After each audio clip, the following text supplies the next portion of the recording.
영상이 아니라 MP3로 좋아요.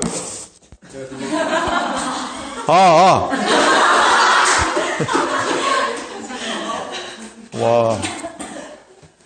안 온 사람들은 잘 듣기 바랍니다.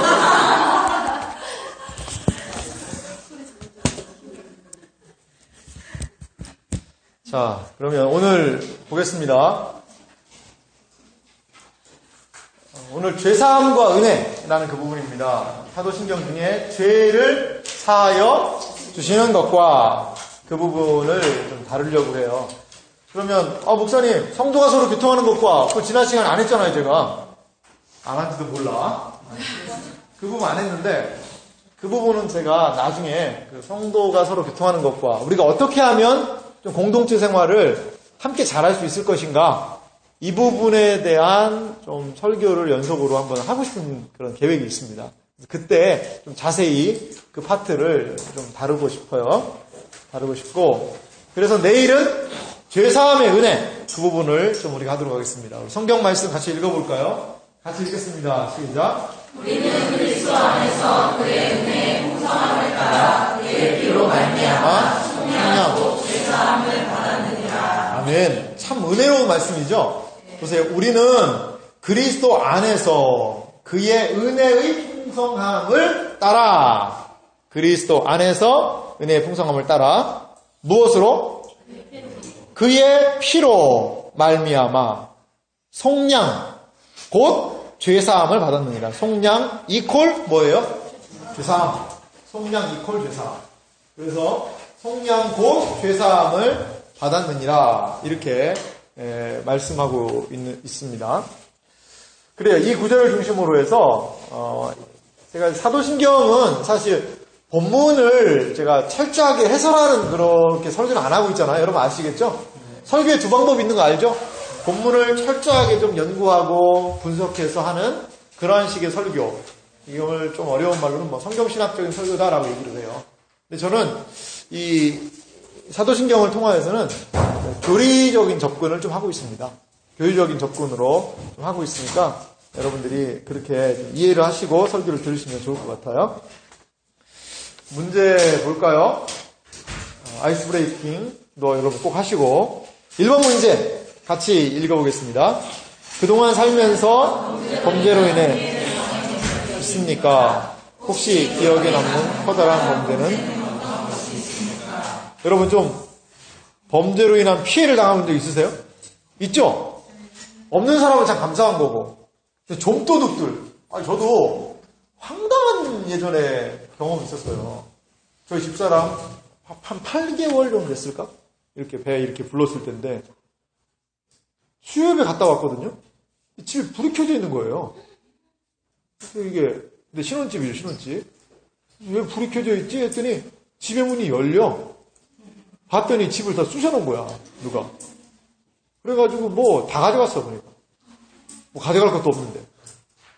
근데 뭐 집사람이, 우리 자매님들은 액세서리 좋아하잖아요. 그것도 어떤 액세서리? 골드 액세서리.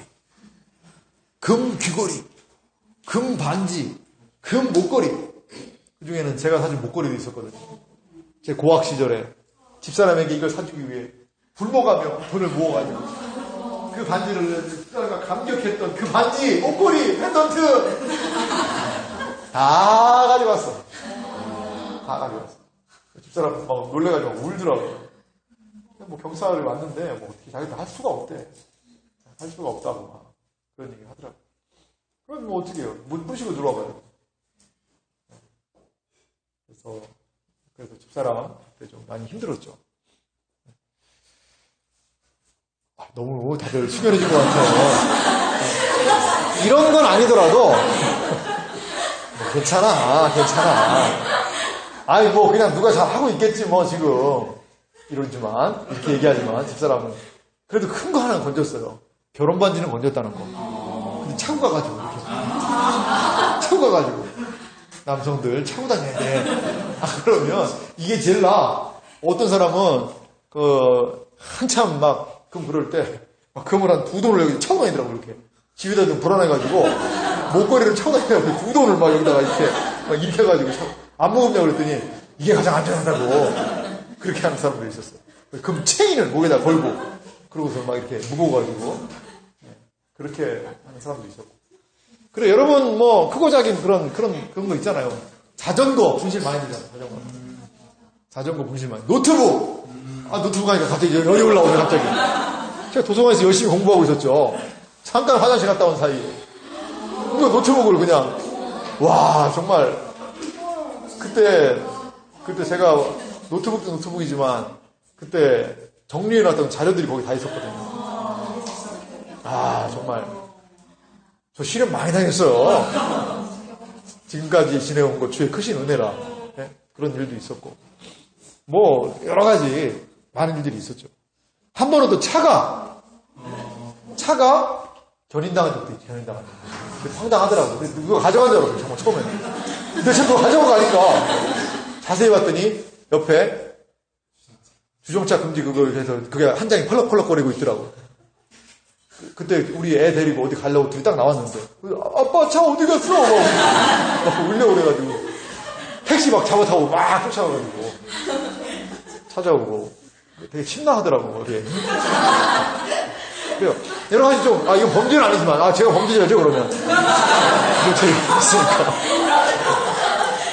자 이렇게 우리 가운데 이런 경험들이 어때요? 있어요. 우리 지체들 좀 있을 거예요. 그래서 그런 참 사회가 참 험하다는 생각이 들고 그리고 그런 게 개인적으로 없으면 혹시 기억에 남는 커다란 범죄 이걸 수원에서 물어본다는 것 자체가 이걸 지도에서 물어본다는 것 자체가 저로 하여금 참 이건 아니구나 생각이 드는데 그거 나오지 않도록 여러분들이 적절하게 하지만 어때 이걸 팔다산 가까이에 보고 있는 우리가 물어본다는 자체가 좀 그렇긴 합니다만 참 이런 왜 이렇게 된 거예요 우리 사회가. 예? 그거에 대해서 한번 봅시다. 이 세상은 범죄에 대해서 위험하게 노출되어 있습니다. 그리고 세상은 점점 더 범죄가 들끓는 곳이 될 것입니다. 사람들은 범죄를 줄이기 위해 부단히 노력하고 있습니다. 하지만 그러한 노력은 역부족입니다. 이 세상에 범죄가 증가하는 이유는 무엇일까요? 답 속에 또한 질문이 있네요. 이는 하나님을 떠난 사람들의 모습이고 죄의 삭은 사망이라는 하나님의 말씀을 반증하는 증거라는 거예요.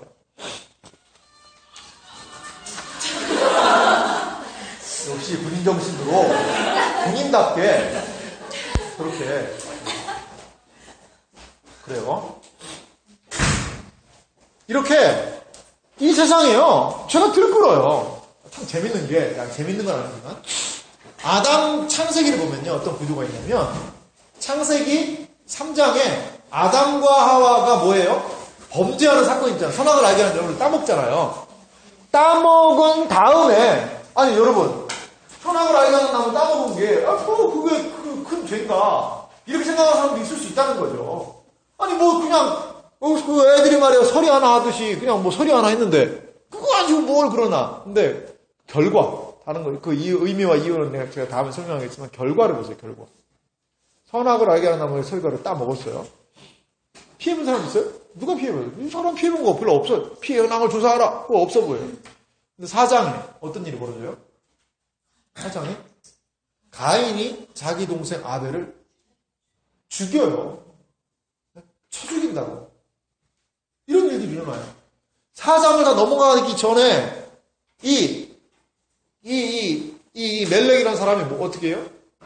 자기를 다치게 한 애 때문에 막 죽이고 상처로 인해서 막 사람을 막 죽여요. 이러한 일이 일어나요. 5장, 6장은 어떻게 해요? 사람들의 죄가 세상에 가득 찼다는 거예요. 가득 차서 하나님이 사람 지음을 후회했다라고 할 정도로.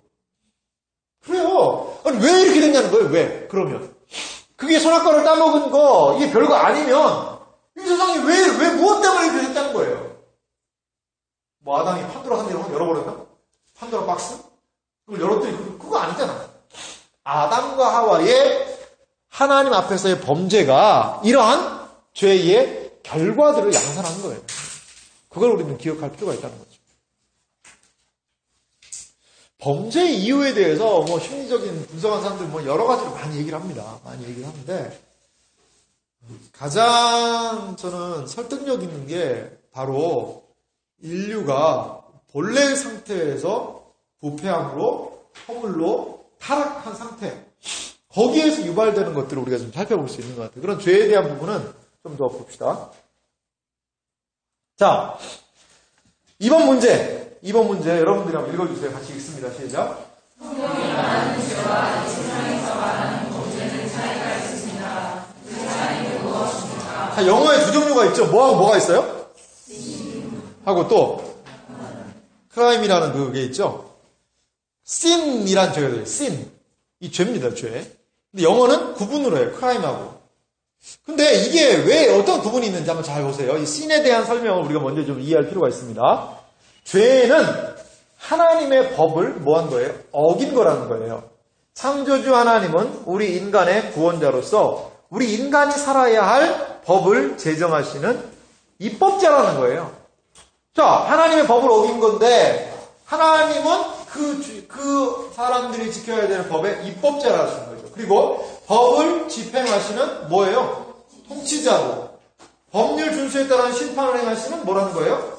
심판자라는 사실에서 우리가 출발할 필요가 있다는 거예요. 그러니까 죄라는 것은 누구와의 관계를 통한 것으로 먼저 규정할 수 있어요? 그렇죠. 이게 출발점이라는 거예요. 죄는 그냥 뭐 우리 사람들 안에서 치고받고 하다가 어떻게 하는 그게 아니라 죄는 근본적으로 이제 하나님께서 제정하신 법이라는 게 있죠. 법. 이 법에 대한 위반이에요. 위반. 하나님께서는 법을 제정하실 때 입법자로서 그리고 그 법을 지켜라 라고 하는 그 법에 대한 통치자로서 그리고 또 하나 그 법에 따른 심판자. 그 법을 만드시고 그 법을 시행하시고 그 법을 따라서 판단하시는 이러한 상징적인 역할을 하나님께서 다 하신다는 거예요. 여러분 입법, 사법, 행정이 그거 하는 거잖아요. 입법부에서는 법을 만들잖아요. 국회에서 법률을 계속 만들잖아요. 행정부는 뭐예요? 그 법을 토대로 해서 여러 가지 일들을 해나가는 거죠. 사법부는요. 그것들을 잘 못 지키는 사람들을 벌하는 데가 사법부예요. 그런 기능을 하나님이 하신다는 거예요. 하나님이 말씀하시고 그 말씀하신 것에 대해서 이루어질 수 있도록 하시고 그 이루어지지 못한 것에 대해서 하나님께서는 평가하신다는 것이죠. 그래서 좀 더 읽어보면요. 인간은 하나님의 법을 지켜야 할 의무가 있으며 하나님의 법을 지키는 것이 선이고 하나님의 법을 어겼을 때 벌을 받는다는 것을 전제로 하는 것이 뭐라는 거예요? 뭐에 대한 개념이에요? sin이라는 하나님과의 관계 안에서의 죄라는 의미가 있다는 거죠. 그러면요, 좀 읽어볼게요. 하나님을 알지 못하는 사람들은 뭐라는 거예요? 죄를 알아요, 몰라요? 몰라요. 그럼 그들은 죄인이 아닌가요? 그건 아니란 말이에요. 계속 읽어볼게요. 죄에 대한 다른 이해가 없습니다. 하나님을 믿지 않고 사랑하지 않고 하나님의 법에 순종하지 않는 것이 죄라는 의식이 있어요, 없어요? 없죠. 하나님을 모르는 사람은 단지 죄를 다른 사람과의 관계 속에서만 정의하고 있죠. 자, 그럼 이렇게 생각해 볼 수 있어요. 하나님과의 관계, 너 알지도 못하는 걸 뭘 지킬 수가 있냐? 그럼 반대로. 너는 그럼 사람들하고의 관계는 잘하냐? 나는 하나님과의 관계 몰라. 그래? 그래, 알았어. 그건 모른다고 쳐. 그럼 너는 사람과의 관계는 잘하냐? 사랑하고, 섬겨주고, 아껴주고, 거짓말 안 하고, 그렇게 하냐? 라고 물어보면 어때? 그것도 못한다는 거야. 그것도 못한다. 두 가지를 다 못하는 거예요. 하나님께서 우리에게 부과하신 이중 계명이 있죠? 뭐예요? 이중 계명. 하나님을 사랑하는 것. 그리고 또 이웃을 사랑하는 것. 이 사랑의 이중 계명이 하나님의 법의 핵심이에요. 근데 지켜지지 못하는 거예요. 하나님을 모르는 그 사람들은. 이게 지켜지지 못하는 거죠. 좀 더 읽어볼게요. 즉 죄는 단지 사람들 사이에 정해놓은 강제적인 규범인 법률을 어기는 것으로만 사람들은 생각을 일반적으로 한다는 것이죠. 하지만 하나님을 믿지 않은 사람들이 생각하는 이러한 죄를 우리는 뭐라고 불러요? 범죄, crime이라고 이 영어적인 의미로는, 그러니까 인간들 사이에서 다른 사람들 사이에서 일어나는 것을 이렇게 표현한다는 것이죠. 범죄의 뿌리는 뭐라는 거예요? 근데 보면 그냥 인간이 어느 날 그 저진 게 아니라 범죄의 뿌리는 하나님께 대한 죄, sin으로 인하여서 크라임이 오게 됐다는 거예요. 인간의 모든 범죄는 결국 하나님께 대한 죄에서 비롯된다는 것이죠. 이거 부정하는 사람 참 많을 거예요. 부정하는 사람 참 많겠지만 우리는 이것이 원리라고 봐요. 하나님을 떠난 인간들의 모습이 그럼 지들끼리라도 잘 살아야지. 근데 그게 안 되잖아. 하나님을 떠나서 하나님과의 관계가 깨지니까 인간과의 관계가 깨져요. 아담의 타락으로 인한 결과가 있죠. 아담이 범죄함으로 인한 아담의 이 범죄로 인한 결과, 어떤 결과들이 있었을까요? 첫 번째, 하나님과 인간관계의 관계의 파괴가. 두 번째는요, 인간하고요, 인간의 관계가 파괴가 돼요. 아담아, 내가 어딨냐? 하나님 무서워, 죽었습니다. 죽는 관계 아니었잖아. 관계 깨졌다는 거예요. 그리고 보세요. 인간과의 관계. 아담이, 오늘 제가 좀 아까 설교도 한번 했어요. 하와를 처음 보고 뭐라고 불렀어요? 이는데, 뼈 중에 뼈요, 살 중에 살이라는 거예요. 내 살, 내 뼈. 좀 어때요? 멋있는 프로포즈 아니에요? 뼈를 들고, 살을 들고. 내 뼈요, 살이요. 이거는 뼈 중에 가장 중요한 뼈요. 살 중에 가장 중요한 살이요. 그럼 어느 살이야? 뭐 옆구리 살이야? 아니면 뭐 어디, 이런데 뭐 심장 옆에 살이야? 그건 아니고, 뭐라는 거예요? 하와가 가장 소중하고 귀중한 존재라는 거예요. 그거에 대한 고백이거든요. 얼마나 멋있어. 근데, 범죄하고 나니까 어때요? 아담아! 네가 왜 이것을 먹었느냐, 따먹었느냐? 라고 얘기했더니 뭐라고 그래요? 하나님이 나에게 주신 이 여자야! 이 여자야! 지금 이거예요, 이거. 이 여자만 아니면 내가 범죄 안 했을 텐데, 이 여자가. 그때부터 부부싸움의 이제 구체적인 양상이 등장하게 되는 거죠. 그러니까 어때요? 그러니까 하와가 어땠을까? 주니까 지가 봐도 먹어놓고서는 그런 얘기는 없어요, 성경에. 없어요. 하지만 하와도 열받죠. 아니, 쥐가 먹은 거지 왜 나보고 그래? 이런 생각 안 하겠어요. 근데 부부싸움의 대다수의 모습은 뭐예요? 이거예요. 당신 때문이야. 뭐 내 탓이야. 당신이 온 거지. 이런 일들이 거의 부부싸움에 가만있어 봐. 나만 그런가 그럼? 여기에서는 지금 그걸 또 이해할 수 있는 분들이 우리 부모님들의 부부싸움에 그러지 않나요, 여러분? 그러지 않으시는구나. 서로 사랑하시는구나. 그러길 바랍니다. 자, 그래서 이런 인간과 인간 관계가 파괴가 돼요. 그 다음에 세 번째는 인간과 뭐의 관계가? 자연의 관계가 파괴가 되는 그런 걸 볼 수 있어요. 땅은 뭘 해요? 좋고 아름다운 곡식들을 했는데 엉겅퀴, 가시 이런 것들이 막 올라와서 죽도록 수고하지 않으면 먹지 못하는 그런 관계의 파괴가 있어요. 어떤 사람은요, 4가지를 얘기를 해요. 4가지. 이게, 아이입니다, 아이. 자아와 자아의 관계까지 파괴됐다, 이렇게 보고. 어떤 사람? 자아와 자아의 관계. 나도 내 마음대로 내가 못하는 거예요. 내가 열심하고 결단하면 다 이룰 수 있지 못하는 거예요. 그래서 자아와의 관계까지 파괴되지 않았냐. 그래서 사중적인, 아담의 범죄의 결과로 사중적인 관계의 파괴가 오게 되었다라고 보통은 보고 있습니다. 이것이 뭐예요? 죄의 결과라는 거예요. 이것으로 인한, 어때요? 이렇게 최초의 이런 결과가 오니까 우리 가운데 사회와 모든 것에 나타나는 현상들이 이러한 범죄의 상황, 죄의 상황이 될 수밖에 없는 거라는 거예요. 참 무섭지 않아요, 여러분? 사회가요? 예전에는요, 이 사회를 지탱하는 게 그래도 윤리라는 게 있었잖아요, 윤리. 도덕이라는 게 있었잖아요. 그게 어떻게 보면 이 사람들을 좀 꽉 누르고 있었어요. 누르고 있어서 그러한 죄를 범하려고 그래도 이 사회 제도 자체가, 사회 전체 분위기가 그것들 못하게 말렸다고요. 그런 게 있었어요. 윤리도덕이 무조건 안 좋은 거다 저는 그렇게 생각하지 않습니다. 도덕 선생님이 있나? 도덕 가르쳐? 윤리? 제가 한때 가르쳤어요, 제가 교생실습 가가지고, 제가 이제 고등학생들한테 도덕을 가르쳤거든요, 도덕을 예전에 한때 도덕 선생님 했어요. 그래서 이제 했는데, 근데, 요즘에 사고 방식, 아이들이요, 예전에 여러분들 도덕 배웠죠? 윤리도 배우고, 윤리학, 동양 철학이나 거기 서양 철학 그 부분은 좀 어렵지만, 예전에 저 국민학교, 죄송해요. 초등학교죠, 초등학교. 예전에 다닐 때는 도덕 공부한 사람이 있어요? 없었어요. 도덕은 없었고, 그냥 도덕은 딱 읽어보고 가장 답 같은 것만 고르면 됐어. 물론 좀 세부적인 게 있긴 합니다만, 전반적인 건 가장 답 같은 걸 딱 고르면 그게 답이었다고요.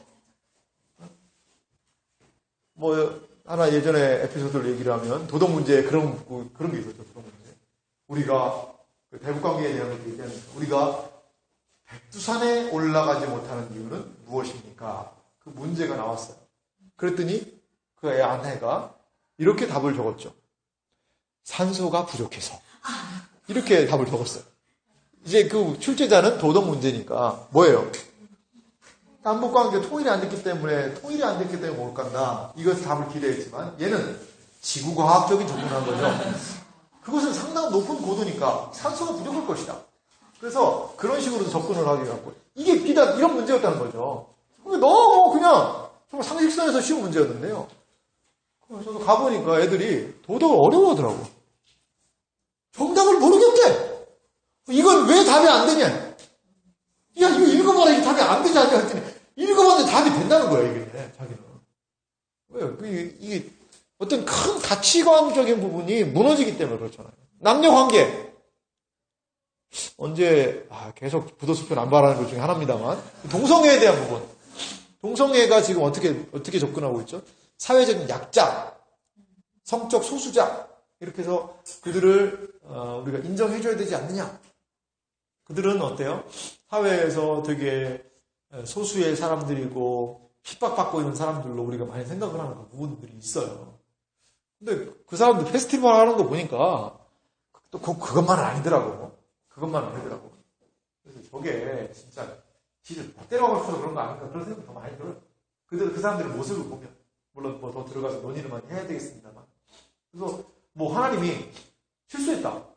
나는 원래 남자인데 하나님이 날 여자로 태어나게 했다. 왜 성 전환하죠? 이런 우리 사회에 이슈들이 있어요. 그러니까 우리가 지금까지 믿어왔던 많은 것들이 막 흔들리는 거죠. 그 사이에서 범죄와 이런 부분까지도 많은 부분, 옹호되는 부분도 저는 있다고 봐요. 가치가 무너지니까. 자, 그래서 우리 범죄와 죄에 대한 그런 부분을 좀 구분을 할 수는 있겠죠? 하나님과의 관계된 부분. 범죄는 하나님과의 관계된 것으로부터 기인하여 나오는 열매들, 현상들이라고도 좀 볼 수가 있을 것 같습니다. 한번 볼까요? 이 성경이 말하는 죄의 특성이 있어요. 죄의 특성을 한번 4가지로 나눠봤는데요. 첫 번째 같이 한번 읽어봅시다. 시작. 죄는요, 하나님의 성품과 하나님의 법에 관련되어 있는데요. 죄는 하나님의 성품에 위배되는 것이고 하나님의 법에 위배되는 거예요. 이런 부분을. 그래서 죄는 어떤 특성이 있냐? 하나님의 법을 어긴다. 이런 특성이 있고, 두 번째는요, 같이 읽습니다. 죄는 윤리, 다른 말로 도덕적인 악이라는 거예요. 이게 무슨 말이냐면요, 제가 조금 읽어볼게요. 성경은요, 모든 악을 죄라고 말하지 않습니다. 이게 무슨 말일까? 악이다, 죄 아닌가? 이런 생각을 할 수 있겠죠? 예를 들었어요. 악이란 죄의 영향으로 나타나는 모든 비참한 참상을 총칭하는 것입니다. 즉, 질병이나 기근이나 전쟁 혹은 각종 천재지변 등은 분명히 이건 뭐예요? 선이에요? 악이잖아요. 악이죠? 하지만 이러한 것을 죄다. 아이고, 저 바람이 죄 질렀네, 저거. 아이고, 저 나무가 죄 저질렀네, 저거. 왜 자빠져, 저거. 그래서 사람 때렸네. 그렇게는 안 한단 말이에요. 그것은 악이지만 죄라고는 하진 않아요. 이것은 뭐라는 거예요? 그래서 물리적인 악이라는 거예요. 물리적인. 하지만 죄는 어떤 것이죠? 윤리적인 악이라는 거예요. 왜 윤리적인 악이라고 그러느냐? 같이 그 뒷부분은 중요하니까 읽어보겠습니다. 시작. 우리 인간에게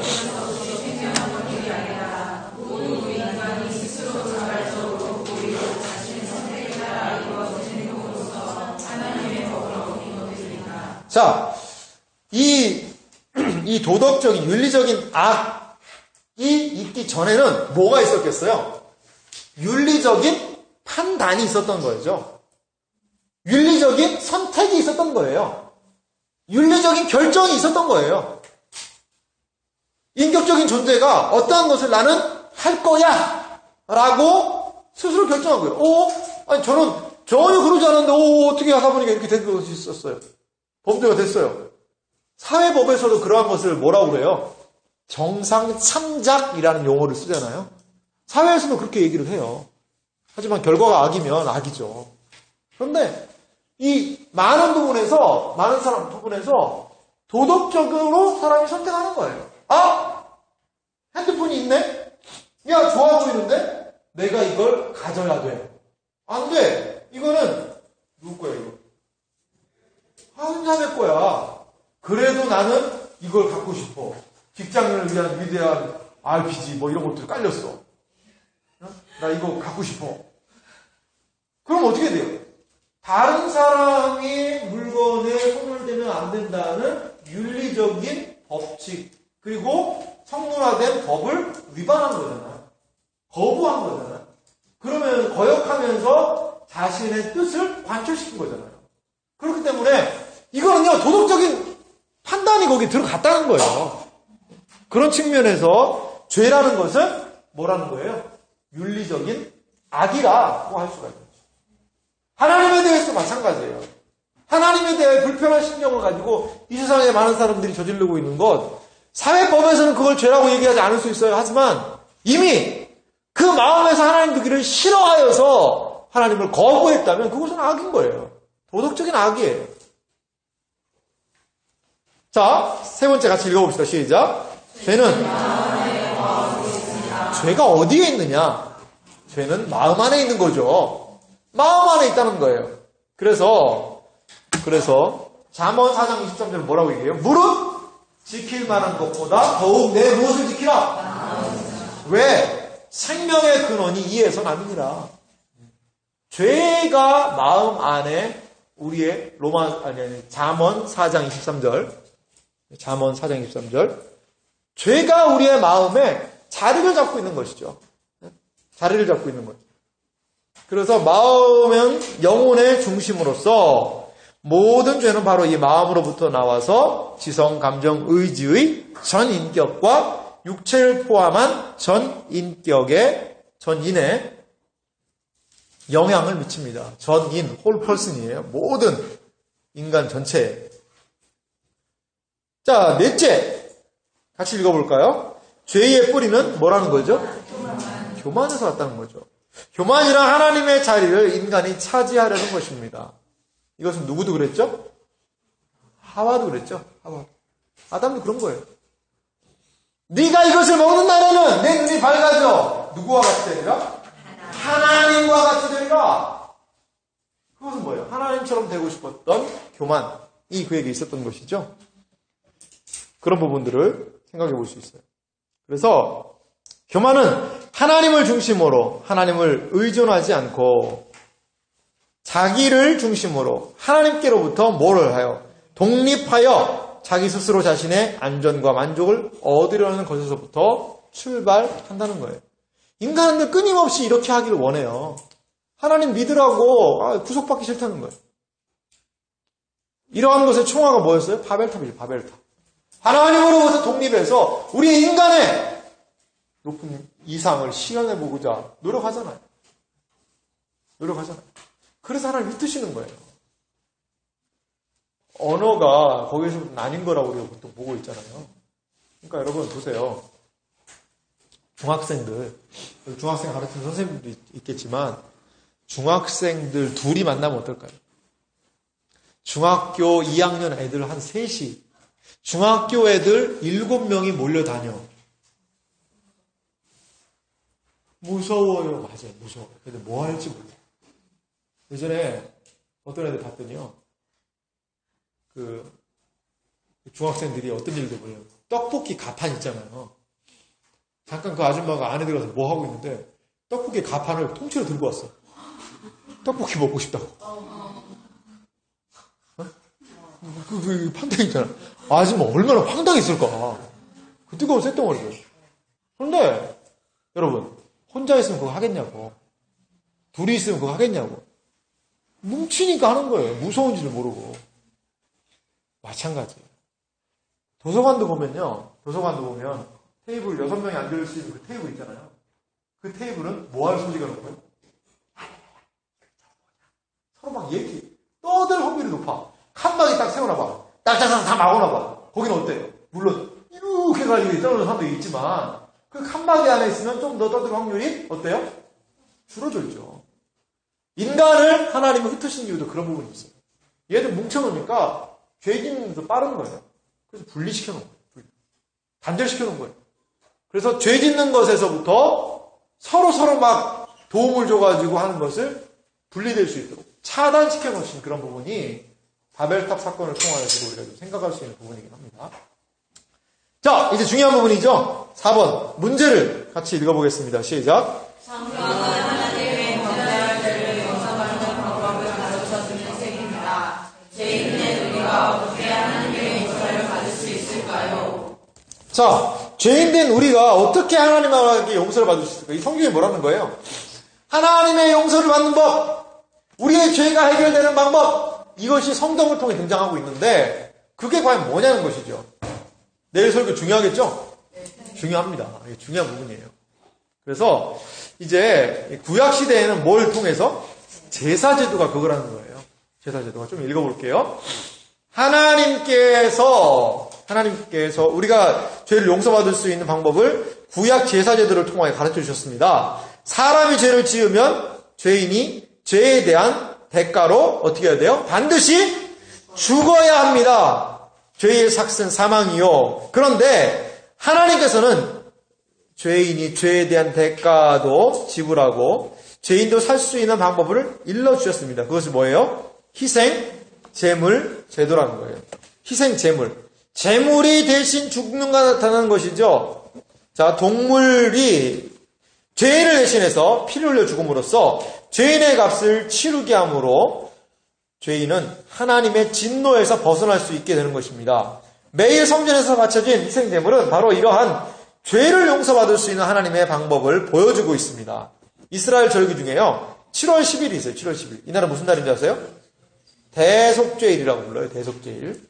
이날 대사장이요. 1년에 한 번 지성소에 들어가서 속죄소에 피를 뿌렸는데요. 염소 2마리를 잡았어요. 첫 번째 염소는 어떤 염소? 희생 제물로 바쳐져요. 이 염소를 죽여서 그 피를 지성소에 속죄소라고 불러요. 속죄소. 거기에다 뿌리는 거예요. 법궤 위에요. 거기가 속죄소, 시은소 다 똑같은 말입니다. 거기다 피를 뿌리는 거예요. 그래서 이스라엘 전체의 죄를 용서해 주십시오 주님 이렇게 기도해요. 그 다음에 두 번째 염소는 뭐예요? 아사셀 염소라는 거예요. 아사셀 염소. 아사셀 염소라는 것은요. 좀 재밌는 부분이 있어요. 이 염소는 어떻게 해요? 백성의 죄를 짊어지고 광야로 가서 죽는 그런 부분이 있어요. 이 염소를 끌고 와요. 그러면 끌고서는 이제 광야로 가서 무인지경에다 두거든요. 아사셀 염소. 그러면 사람들이요 그 염소에 대해서 야 염소 착하다.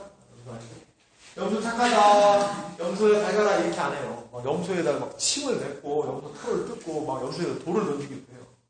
왜? 네가 우리 죄를 위해서 죽어라 이거예요.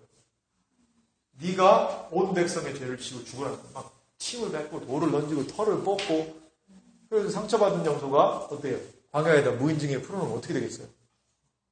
죽죠. 아파서 죽어? 아니. 다른 동물들의 먹이가 돼 죽는 거예요. 엄청 불쌍하죠. 근데 이게 보여주고 있는 게 있어요. 뭐예요? 예수님. 예수님. 대속죄일에 이러한 세레모니를 했는데 이것은 신약에서 예수님이 하실 하나의 의로운 행동을 얘기한다. 그분이 성에서 가시면서 온갖 채찍을 받으시고 조롱과 핍박을 당하셔서 성 밖에서 죽으셨어요.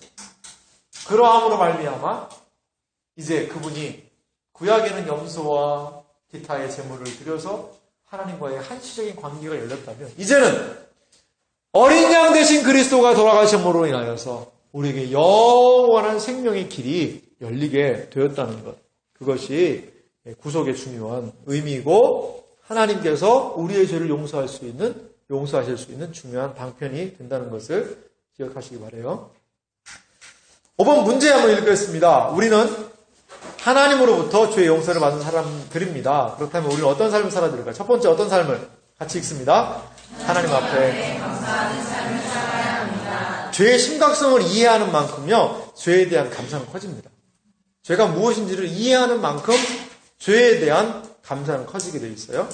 둘째 읽습니다. 다른 사람의 죄를 용서해주는 삶을 살아야 합니다. 1만 달란트 빚진 사람이 빚을 탕감받았어요. 100데나리온 빚진 사람을 용서해줬어요? 안 해줬어요? 안 해줬잖아요. 1만 달란트나 되는 엄청난 죄의 용서를 받았는데 우리도 마찬가지예요. 죄라는 엄청난 것을 용서함 받았는데 우리도 우리 주변에 있는 사람들 용서해줘야죠. 용서해줘야죠. 그런 부분이 좀 많이 필요해요.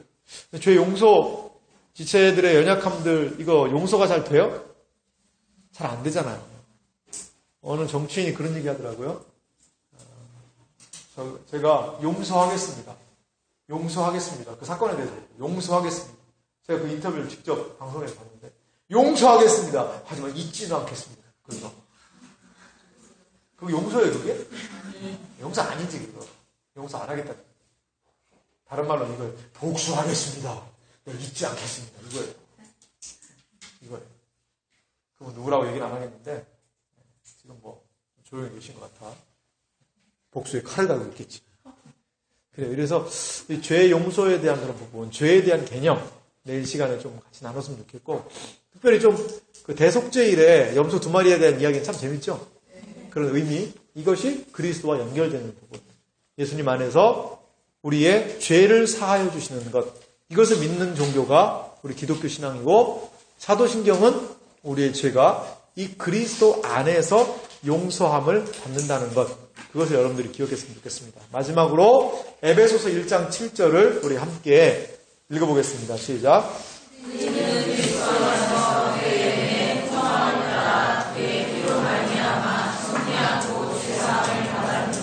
아멘. 기도하겠습니다. 사랑과 은혜가 많으신 아버지 하나님, 그렇습니다. 우리가 어떤 존재입니까? 허물과 죄로 죽었던 우리들이었는데 예수님으로 말미암아 우리의 죄가 용서받은 존재임을 믿습니다. 예수님의 은혜가 그리스도 안에서 그의 피로 말미암아 속량 곧 죄 사함을 받게 해주셨습니다. 이것을 믿고 사죄의 확신을 가지고 살아가는 우리들이 되게 하여 주옵소서. 죄로 인한 두려움, 범죄함으로 인한 죄로 인한 죄책감, 그 속에서 억눌려 사는 존재가 아니라 그리스도 안에서 우리에게 주신 이 자유와 큰 은혜를 기억하는 복된 삶이 되게 하여 주옵소서. 내일 예배와 GBS 시간에 이러한 우리의 죄를 용서하신 근거를 확인하는, 그리고 죄 용서로 인한 자유의 은혜가 우리 안에 확인되기를 간절히 소망하오며 거룩하신 예수님의 이름으로 기도합니다. 아멘. 네, 감사합니다. 시간 마치겠습니다. 오늘 기도 모임은요, 우리 최기현 목사님이 오셔서 인도해 주실 겁니다.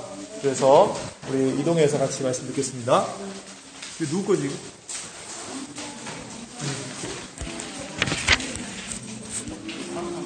자, 우리 순종하게 이동한, 영상이 아니라 MP3로